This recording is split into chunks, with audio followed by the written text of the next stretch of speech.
Welcome to day 57 of reviewing every book I've read in 2025 until I catch up. Today's book is The Mountain in the Sea by Nayler. I picked this up from Powell's Books here in Portland because it was on like a shelf of their best sellers of the month, I believe, during one of my visits there. And the cover's really cool, and I really want to be a sci-fi girly, so here we are. And to me, this was just fine.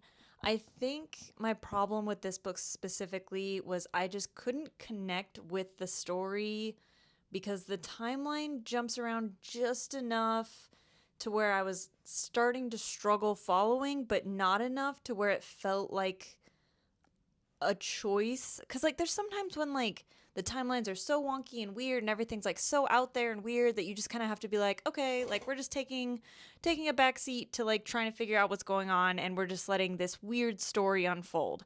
But this one, it just seemed like I just wasn't smart enough to follow the jumping timelines and like the different character plots.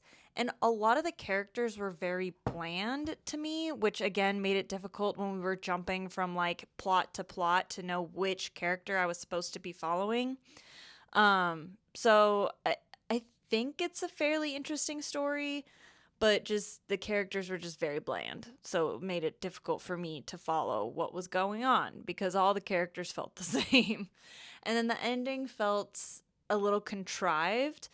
Um, this mostly follows a woman who is like a biologist of some sort, and she is now on this island and is studying the octopuses that live near the island, and they seem to be maybe trying to communicate with the humans. So it's kind of like giving that one. Is that an Amy Adams movie? I don't know. That one movie where they like talk to aliens in shapes. They talk to octopuses in shapes in this book. So like shapes and things. And it was cool following like that process and that thought. But again, I don't know if I just didn't read this at the right time, if I wasn't in the right headspace, but I just could not get there. It was like a 3 out of 5. It was an enjoyable read, but like not something that I'm probably going to go out and be like, "Oh my gosh, you have to read this." So, those are my thoughts. Okay, thanks. Bye.